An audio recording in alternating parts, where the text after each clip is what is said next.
everyone, and welcome back to Resting Bitch. I'm your host, Ali Makovsky, and this week, boy, do we have a lot to talk about. Here we go. Thank you for joining me on another episode of my podcast. We're doing it. The Oscars just happened. I know. I've seen all the memes. I've seen all the Instagram posts.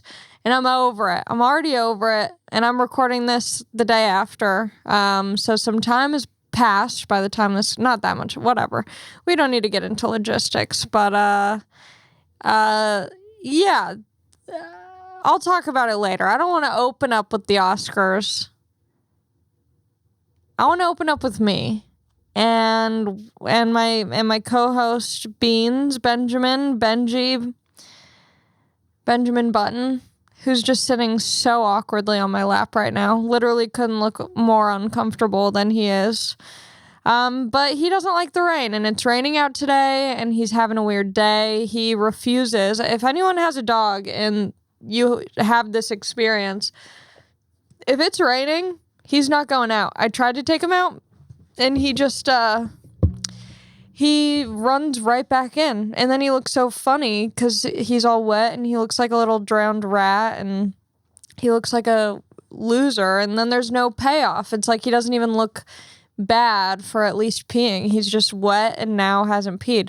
But I was able to get him out. He did some good pees. He pissed and now he's just hungry. Because he does that. I mean, this isn't that interesting, but if he doesn't pee or poop, he won't eat, so it doesn't make him have to go. Whatever. Enough about beans. But it is so cute. I was on the road and someone was like, "How's Benjamin?" And I was like, "Oh my God, look at you guys. You guys are invested. You're in it. You're family."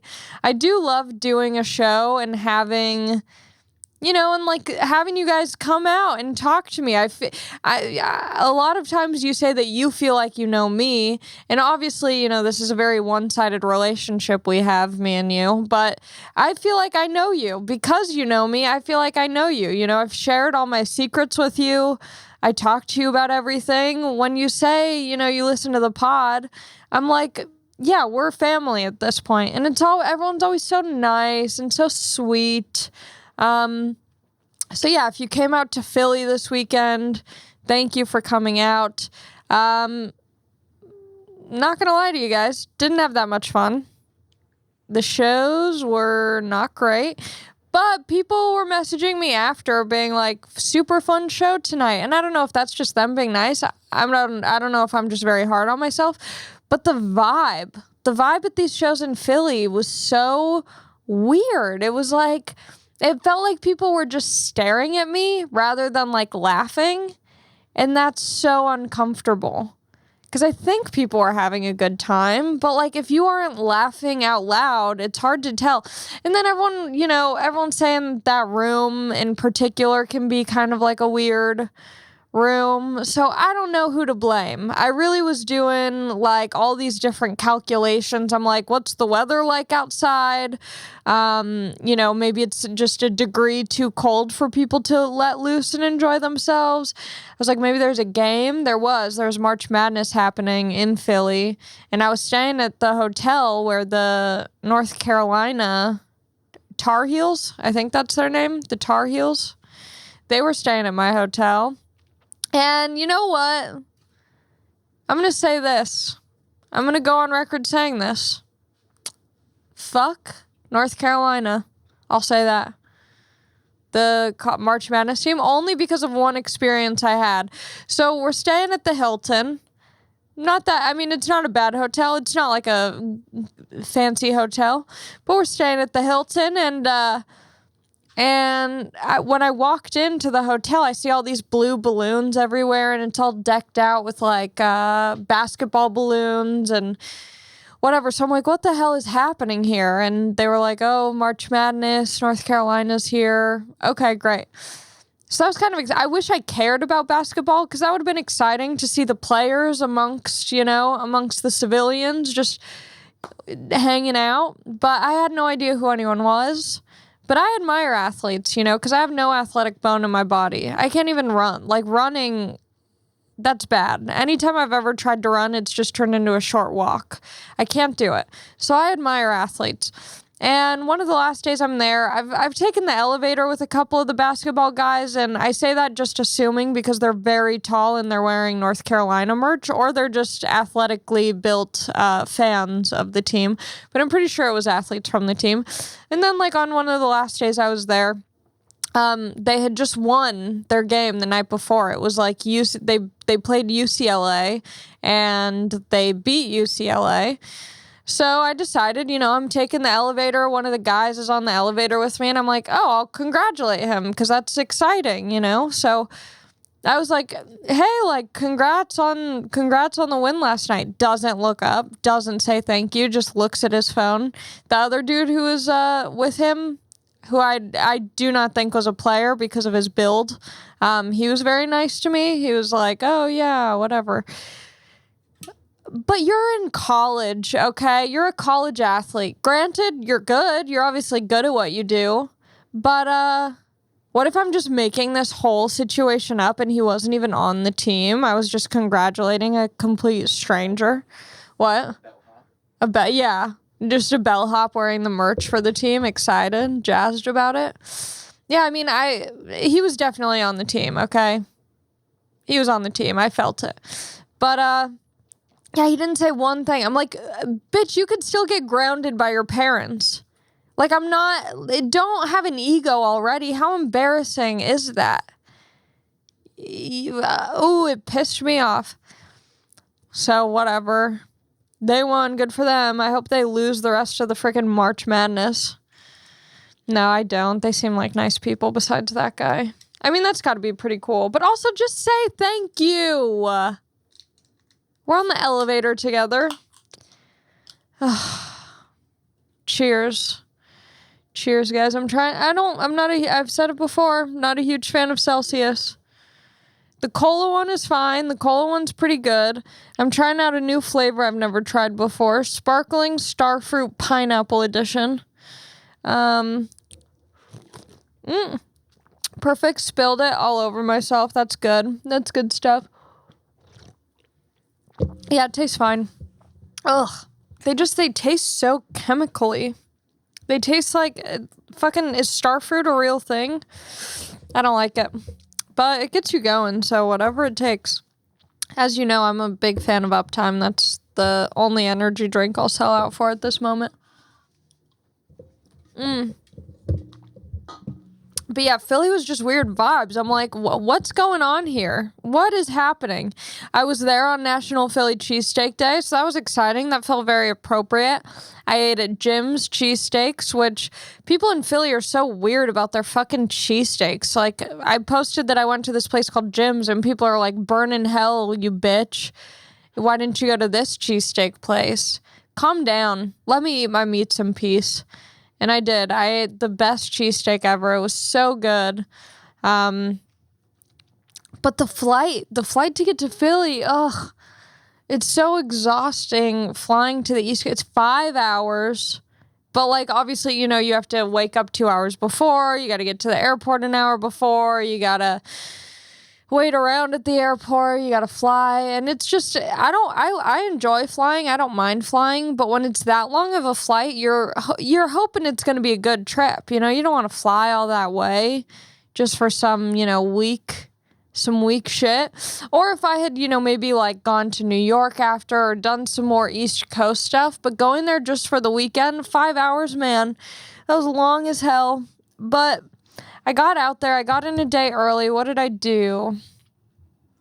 Oh, the first night I was there, I got in kind of late because my flight was like in the afternoon. So I got in, and obviously there's a time difference, so they're 3 hours ahead. So I literally, that was like a wash of a day. I did nothing. The whole day I was on a plane. And then when I got in, there was no fucking food to eat. That's the thing that sucks too about going on the road is sometimes there's just no good food options near you. And I don't know how safe the city is. And from the DMs I got, Philly seems like not the safest place to be walking around at night. So I had to Uber Eats something or Postmates or whatever. But it's the only options are disgusting fast food or like random shit I've never heard of before. So whatever, I got Qdobo. I'd never had it before. It's kind of like a Chipotle type of vibe. And this pissed me off. Oh, this is a week of pure rage and anger. So I order my food, and I order it while I'm in the Uber from the airport to the hotel because I'm starving. I fucked up. I didn't get any snacks for the plane. So I'm starving the whole trip over to Philly. So I order food while I'm in the Uber, and I'm hoping that it's going to be there, pretty much as soon as I get in. It was so late. I get to the hotel. I check in. First of all, I get to my room, and the room reeks of cigarettes when I walk in. And I'm a chronic vapor. I love vaping. But the smell of cigarettes in your hotel room is so gross. And it something about just the smell of cigarettes around you, it messes with your nose. My nose was I just felt so weird. And I made I was like, whatever, it's no big deal. And so I unpacked all my clothes. I love unpacking everything on a trip. I love it. I feel like I live there. I'm like Sweet Life of Zach and Cody. I'm settled. I'm calm. And that's something that I started doing because my oldest sister did it. And I was like, you're insane for unpacking. Like, this is just a trip. Keep everything in your fucking suitcase. But now that I do it, I can't go back. Everything has to be hung up in the little closet. Because also it just makes packing at the end of the trip much easier. And I like it. I see all my outfits. There's no wrinkles in them. They're laid out. I just feel calm and I feel at peace. So I unpacked everything. And then I was like, okay, the cigarette smoke is way too strong. I can't just let this go. It was bad. I felt like I was in Vegas. Do you guys remember my Vegas nightmare trip? I don't know what episode it is, but you got to go back to that. Because that room reeked of cigarettes too. So anyway, I unpack everything, and then I'm like, the cigarette smoke is way too strong. So then I went down to the lobby, and I asked the guy if I could move rooms, and he seemed kind of confused, but he was like, okay. So then I got a new room, but I had to go up, repack everything, go down, unpack again. But I was happy. But then the food still wasn't there. The food kept getting pushed back and pushed back and pushed back. Finally, it got there. I'm just munching away on my little Qdobo burrito. It was fine. Nothing to write home about. But yeah, that was the start to my weekend. So I just kind of chilled that first night. And the time change was rough. And it was one of those things where I didn't want to acclimate to the time change because I'm only going to be there for 4 days. I don't want to be on East Coast time temporarily. And I wasn't even able to. Anytime I tried to go to bed at a normal time, I just couldn't. So then I was going to bed every night at 5 a.m. That was brutal. But Philly itself was cool. Fishtown. There's literally a neighborhood called the Gayborhood. I love that they just put it all out there. They're not even oh, this neighborhood's pretty gay. They're the neighborhood is literally called the Gayborhood. That area was really cute. I don't know. There was cute little, I would like to go back there just to hang out. Because there were so many cute little restaurants and things. I don't know. So I liked Philly. I got cheesesteaks the first day. What else did I do? I felt like I did something. And then the shows were just, you tell me if you were there, be honest with me, keep it real, message me, let me know. I couldn't tell what was up. But the last night of shows, I felt like Saturday was going better, but just a weird vibe. And then I started my fucking period.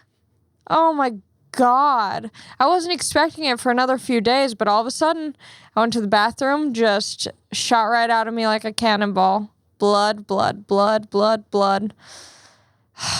And that sucks when you're performing on stage. This might be TMI, but obviously I don't care.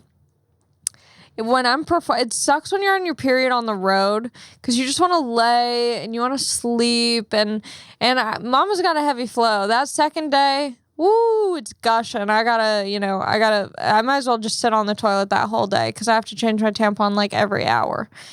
So if I'm performing and it's the second day of my goddamn period, I gotta buy a freaking pad and just diaper myself because I don't want to be bleeding out on stage.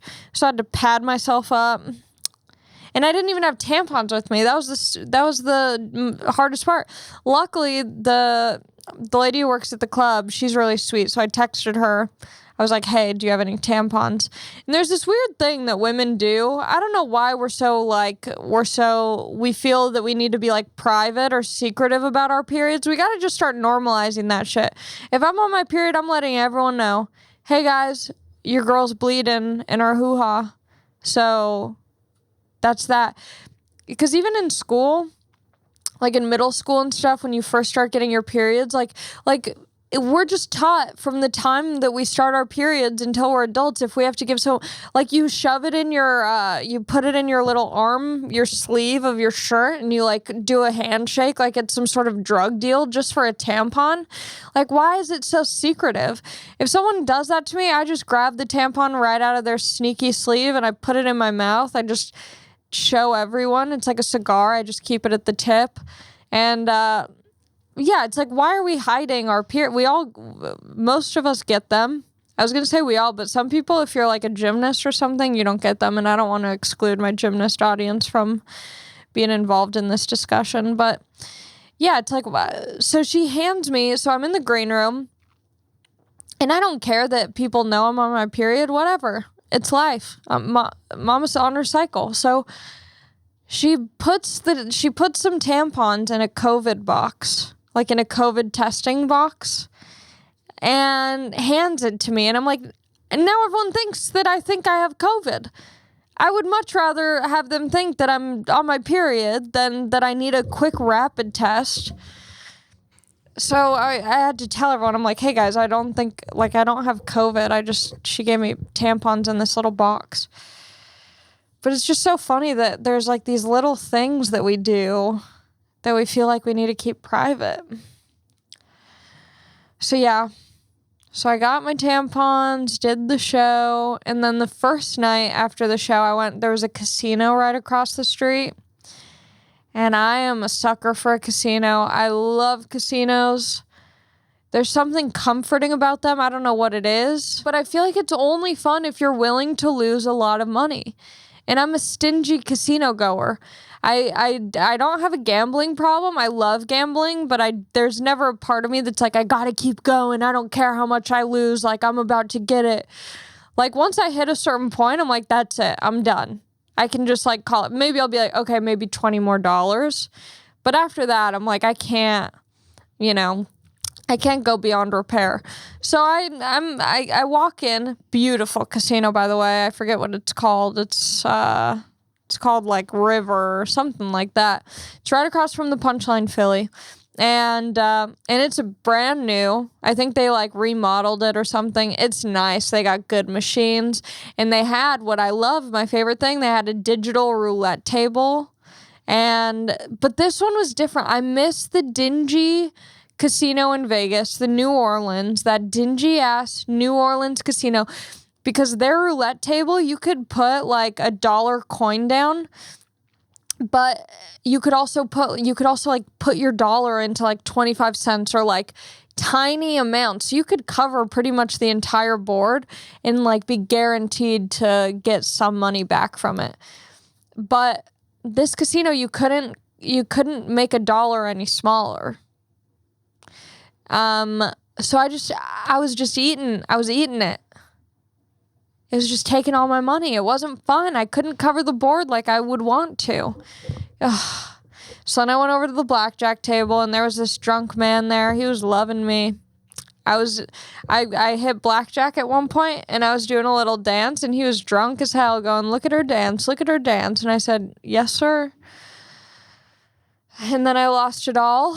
And that's the annoying part. When these guys at the table, they're kind of chatting you up. They're kind of, talking the talk around you. And then I lose all my coins. Where are they then? Where are they to hand me a coin? Why wouldn't they? I see them. They got their stacks of coins. Throw me a 25. Throw me a buy-in. I'll give it back to you. Let me try and make money first, baby. It's like, don't be talking all this right next to me. Oh, look at that. Good for you. Good for you. And then I'm all out, and then you're just quiet. You don't want to see me go from this table. You don't want to see me go. But they do. They always see me go. Blackjack, that's a tough one too. I like a low buy-in, and I know that that's kind of, it's a little ghetto. The low buy-in tables, it's a little, because no one's really willing to risk it all. But at least if you have a low buy-in, I feel more comfortable spending more money at a low buy-in because I know that the game will last longer. I don't want a 25 chip dollar buy-in because I'm only putting down 2 chips at a time. And with blackjack, it's so like 1 step forward, 2 steps back, 2 steps forward, 1 step back. It's so touch and go that you have to have a lot of coins, but it's too risky. New Orleans. What? Shouts out New Orleans. I know that New Orleans really is the best. I want to go back there. The lowest buy-in in the world. It's the lowest buy-in. And hot dogs. And the hot dogs are $1. They're not good. It's not great hot dogs, but they have little hot dog vendors throughout the casino. You can just buy a stale $1 hot dog, fueled up for the rest of the day. Cigarettes. Yeah, and the bun's like a little bit kind of chewy. It's like a weird texture. From my memory as a kid, like, they used to be good. But that place is so different than what I remember as a kid. I really was like, that must have been like some sort of alternate reality, because as a kid, I remember the New Orleans being like a dive, but that's only because my sister said it was. But in my little baby eyes at like 7 years old, I'm like, this place is incredible. But also my memory of it, because I was so young, might be mixed up with different casinos and hotels. So it could all be blurred, but I got to go back to Vegas. I'm trying to push for it. I want to go around my birthday. I want my 27th birthday to be in Vegas. I want it to be 27 club themed. I want everyone to dress up as a dead celebrity. And then I want to frickin' party. See, but I don't drink. So, like, Vegas, I feel like if you drink, Vegas is a fun experience, but it's also a very dark experience for you. Because everyone who goes to Vegas, it's fun for, like, the first, few hours of the night. And then everyone just turns into a zombie and it just gets dark really quick. For me, Vegas, man, this is what you do when you're a sober person in Vegas. You eat a bunch of food. You go to the pools. You act like a child. Rip cigarettes in the casinos. But it's also like, yeah, you're going to the M&M store, obviously. Like, I love doing all that shit. That's what's beautiful about being sober. You just get to act like a kid. You get to do kid shit and have fun doing it. But I'm not trying to sell you on anything here, okay? I'm not. But, yeah, I don't know. Philly, you gotta, next time I'm there, I need a different experience. Because that was not the best. And it was crazy because, last weekend I was in Sacramento having the time of my life. In Sacramento, of all places. And the shows were great. I was incredible. Everything was good. I was like, maybe I just needed to be humbled. Because I think I was on such a high from Sacramento that I needed to be humbled. Because I truly was like when I was in Sacramento, I was like, damn, this needs to be filmed and put out. And then in Philly, I was like, I need to quit and go to like hair school. I need to find some sort of backup option.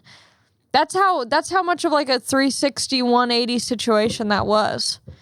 It literally made me question everything. I was like, what is happening? But that's just the name of the game. They're not always incredible. I went to the Philly Art Museum, also known as the Rocky Steps. I don't like museums. I do, but I don't. I don't know anything about art. I need some kind of like contemporary modern art. I like funky shit, bright shit. I like dark shit. But I don't want to see some pale ass bitch on a beach with her titty out and her kid sucking on it with some lily pads around. That's not what I enjoy. It doesn't do it for me. I like some weird shit with, like a sponge that happens to be in the painting for some reason, or like, dog hair or something. Like, I like weird art that just has shit in it. Because at this point, we have photography, we have photos. I don't need to see an art rendering of a photo of the 1800s. You know what I mean? Does that make sense?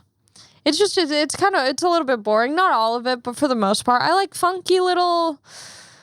Yeah, I'm going to say something controversial. I like Warhol, okay? You don't like, I thought, do you not like Warhol? art? Is that my other that what it's called, boyfriend? pop art? Yeah, pop art. No. Yeah.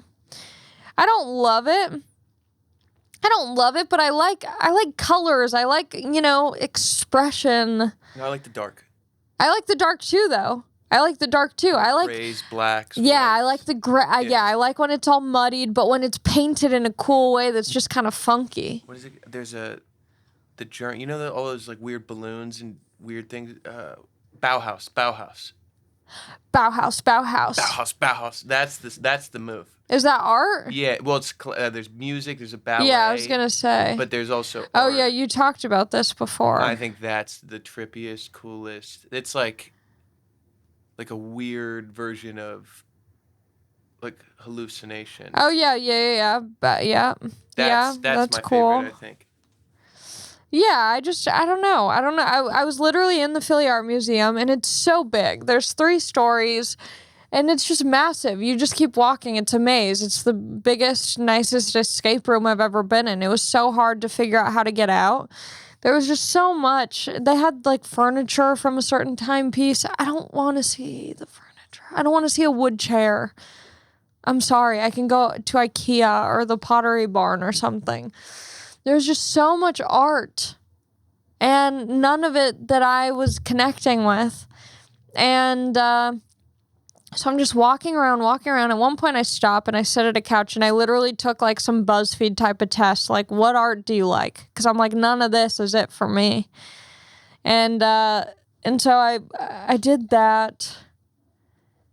What was I going to say about it though? There's something at the art museum.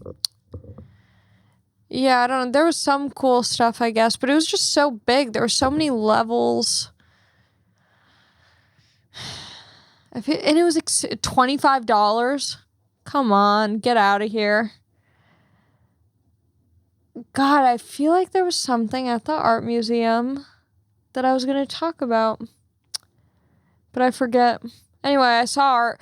All I think of when I see art, all the words that come to mind is just, oh, cool, awesome, cool. I'm not like, ooh, this is making me feel whatever. But I did that. What else did I do in Philly? Yeah, I mean, those were the highlights, really. I saw a movie. I don't know if I talked about it, but it was like a Swedish movie or something. It was called The Worst Person in the World. Everyone was raving on Instagram about how good it was, and I was completely bamboozled that it's a foreign film. As soon as the movie started, I saw subtitles, and I was like, okay, good thing I brought my reading glasses, because it was, there was a lot. I thought it was a good movie. It's a little, it's sad, but it's beautiful, and yeah. So I saw that. And then what else was I watching that I was obsessed with? Okay. Now we're going to get into like this pop culture kind of stuff, because I watched Life and Beth, Amy Schumer's new show on Hulu. I couldn't recommend it enough. Highly recommend it. It's so good. It's so funny.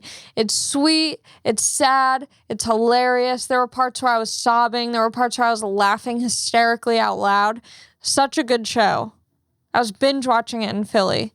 Loved it. So good. But you know what I'm sick of? I'm sick of seeing Amy Schumer slander. I'm sick of it. People are so awful to her. So awful online. She gets the meanest comments. And it's like, it's okay. You don't have to like her. No one is forcing you to like her.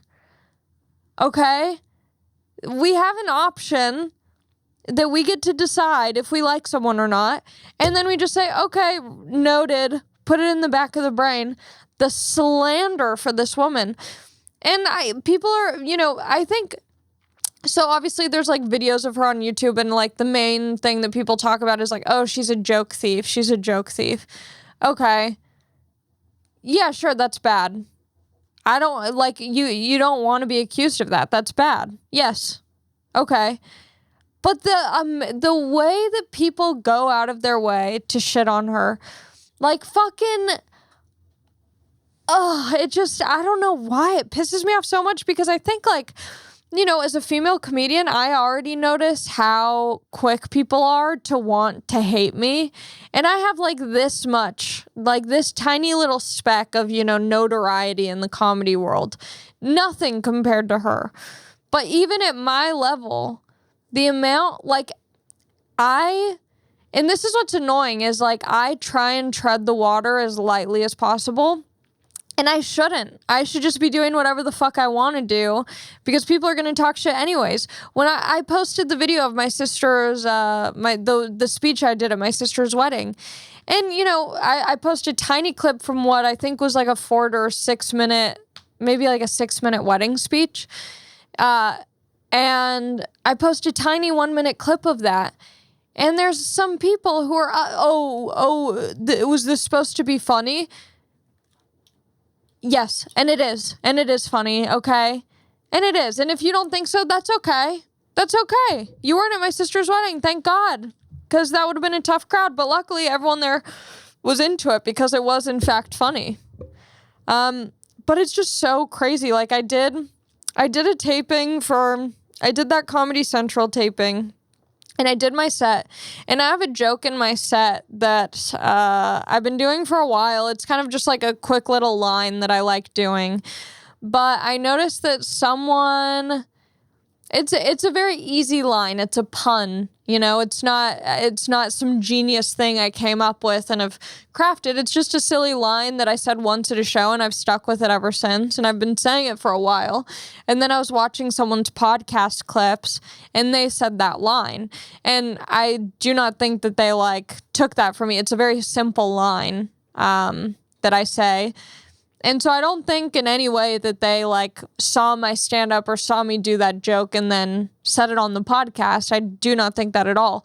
But I was aware that if I record my set for Comedy Central and I use that line for that joke, that one day down the line, someone is inevitably going to come up with some sort of conspiracy video about me being a joke thief. And I'm like, I don't even want to give people the pleasure. I don't want to give people the option. It's a funny line. It would have really added to that joke, but I'm like, people just want to be haters from home. That's their job, hating from home.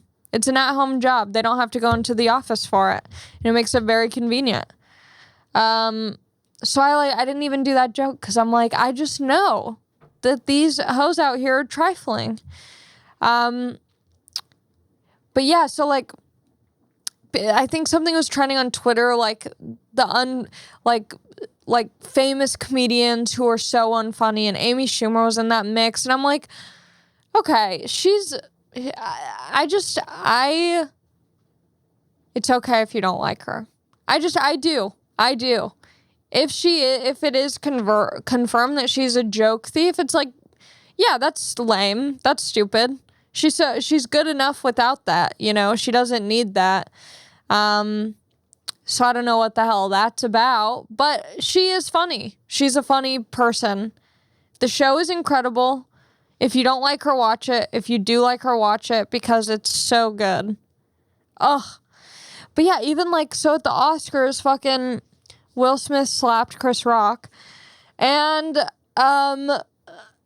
people were like, oh, that should have been Amy Schumer or some shit. I'm like, it literally repulses me so much how, and it's, it goes for anyone. This is a very general statement, but I do feel like, people like to shit on women more so than men. Obviously, people are shitting on men as well, but I just think it's so much easier. It's such an easier cop-out. And it's so much easier to hop on the bandwagon when it's a woman. And I've been guilty of it myself. If I watch some documentary and it's much easier for me to say, oh, well, she's crazy or something like that. It's just so much easier, but it's wrong. I'm standing up for Schumer. I said it. I'm standing up for her. I love her. And, yeah, that show's great. I didn't even watch the Oscars, so all I know are the little clips that people have been posting, which is mostly just Will Smith slapping Chris Rock. I think it's stupid as hell. It's really unprofessional. I I didn't even like the joke that he made. I don't have alopecia, so I don't know what that's like and how it affects you. But I don't think slapping someone is the way of going about it. There couldn't have been a more plain Jane, generic ass, safe ass joke than just saying G.I. Jane 2. You know? So, I don't know. But the thing that bothers me the most is just people's reactions to it. And obviously I'm reacting to it right now. So sorry if you hate this, but I just hate how people like encourage, like hype up this behavior. Like that was the sickest part about the Oscars. And I'm like, why? Like, why is that watch the fucking UFC if you want to see people fight. I hate World Star videos. I do. I try and watch them. They make me uncomfortable. Because I'm just, even like watching dramatic television shows the whole time, I'm just thinking, just talk it out. Be honest.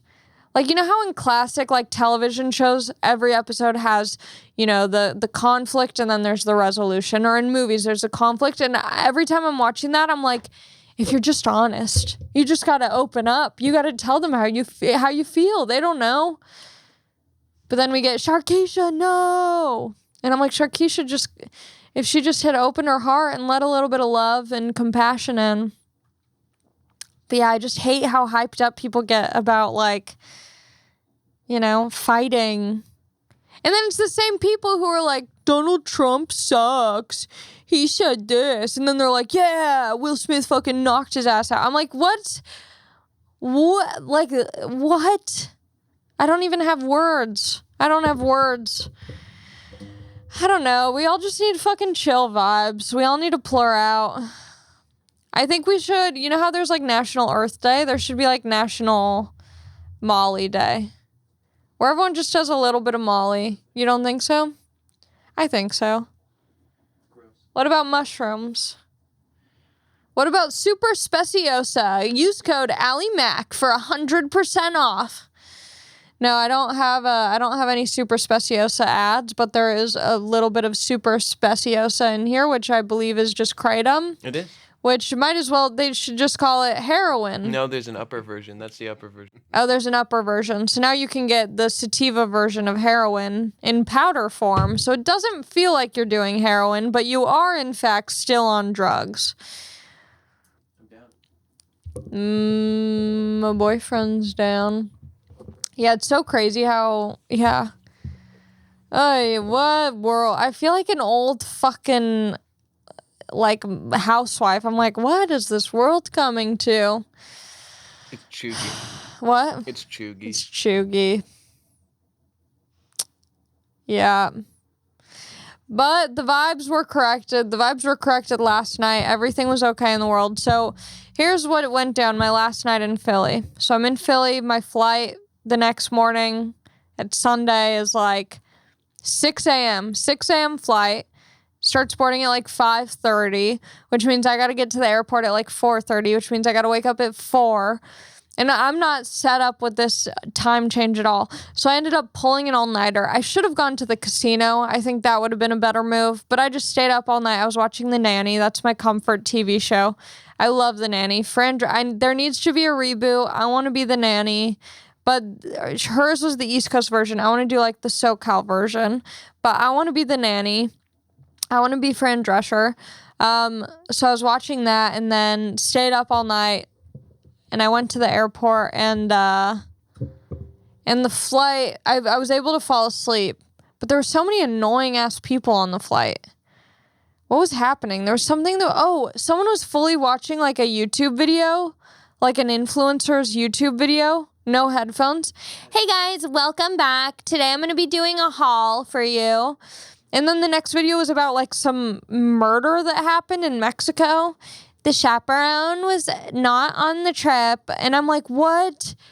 And I couldn't figure out. It was one of those weird things. I couldn't tell where the sound was coming from. So I'm looking all around, hoping that me looking with like a mean ass look on my face will, advise them not to fuck with me. But they were just playing at full volume. And then there was something else that was annoying on this flight. The YouTube video at full blast. Oh, the flight attendant. He was wearing colored contacts. Whoa. I don't like that. They freak me out. I think that there's a difference though, because I think some colored contacts look really, I think they're probably more expensive, but they blend and look more natural. The problem is that when people get these cheap ass colored contacts and it just looks like they're wearing fake eyeballs. I hate it. It's so unnatural. I mean, he was fine. And you know what was weird? I think I might have had him on a flight before. Because obviously you remember a colored contact moment. And it stood out to me and his face looked very familiar. I could have sworn that I had flown with him before, that he was my flight attendant at another time. And I'm sure that that's somewhat likely. But it makes me feel uncomfy. I don't like that feeling. But I made it to the airport. I slept on the plane. And then I got home and I just went straight to bed. I slept for like 4 or 5 hours. Drooling. I was drooling. So much drool. Yeah, that's a good sleep. If I'm not drooling when I wake up, did I even sleep at all, really? I love when it's just a pool of drool on your face. That's you wake up feeling so good. You're just wiping away all the drool. You feel, it's like a baptism in your sleep. It's a baptism. Oh, I love that feeling so much. And then, you know what I want to do? And maybe I shouldn't say it on the pod because I always say I'm going to do stuff that I don't end up doing, but whatever. I'll put it out there. I was having such a hard time falling asleep in Philly. And there's only so many times you can listen to the relaxing massage playlist on Spotify. I was like, I want to watch The Nanny, but the brightness on the computer, and then there's like the laugh track that's louder than just the dialogue. And so I'm trying to find these like sleepy time podcasts, and they suck. I was like, I want to make a podcast that's like a fall asleep podcast. And I know that this already is for some people, but I want to make one where I'm just doing kind of like, some soft ASMR. And in each episode, I can like either read a story, like a bedtime story, or something like that, because I hated what options were of it. Because some people would just be like, the voices are bad, the stories are bad. I think I could really have like a calming effect. I just came up with a good idea. Okay, well, let's save it for off the pod. But I want to know. But not on the pod. But yeah, I want to do that because I think there could be a market for this. And I think that would be fun to do. Just reading stories, little bedtime stories, tucking all of you in. I think that's cute. But, yeah, I took a nice long snooze, and then my friend bought tickets to a sound bath. Have you guys ever done these things? Sound bath? It's not for me. Hey, you've done it, though. I did like a janky version at a festival once. Yeah. I didn't realize they use those little little Tupperware, the big bowls, and they put them in. It's like, I mean, I don't know how to recreate the noise, but I didn't realize I was laying on the floor and they had 3 people doing these little bowls, putting out these vibes. I mean, I should pull up kind of what it sounds like. Singing bowls. Yeah, they're okay, so here we go. Let's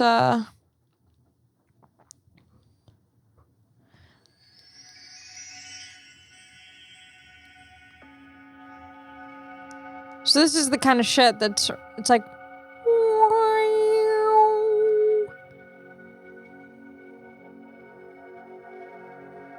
it's kind of the vibe. But when the sound bath, you're laying on the floor and they're doing their little bowls, and it literally sounds like it's in your brain. Like it feels, it's so insane, but also like the type of people who lead this, sound bath experience. They're all, fairy girls. They're wearing these loose dresses, and you just wonder what their living situation is like. I don't know. I just get mixed vibes from these kinds of people. I wish I was less judgmental, but it's hard not to be. It's hard not to be because they're trying to sell you on good vibes, and I'm like, I would love to see you in traffic. Just show me that version of yourself so I know what the vibes are going into it. But it was a cool experience. I just couldn't get comfy. I was cold. I hate laying on my back. My coochie feels exposed. There were a lot of people. But I would do it again. I'll give it another shot. It was cool, but I just wasn't in the right headspace for it. I should have brought blankets and stuff. People were like really prepared. They had like furry blankets and like pillows from home. It was a lot. And right after that, I went to see Portugal the Man at the Crypto Arena, formerly known as the Staples Center. It's very weird calling something the Crypto.com Arena. I don't know. Doesn't sit right with me. But that was super fun. Hadn't seen them in a long time. Got to see former friend of the pod, former guest of the pod, Roy Choi, who I just love so dearly. So it was nice, but I felt so socially awkward. I don't know why. Sometimes in those situations, I just get, I get really awkward when I don't know people, and I felt like kind of I just wasn't also I just gotten back from Philly. Don't be so hard on yourself, Allie, but I did feel, I was like, I'm not bringing my Allie A game. But they got what they got. I was there. I had a blast. I brought my friend Alex, and that was my week. Philly really took up a lot of days and time of this week, but I did the shows. I'm gonna be in Austin, Texas for Moon Tower Comedy Festival. I just saw kind of a rough lineup. It's not set in stone, but I'm gonna be doing some fun shows with Lil Sasquatch from the what's it called? From Barstool. I'm doing shows with Rosebud Baker. I'm doing a lot of shows. April 21st through 24th. Abby Roberge from Melrose Podcast Networks.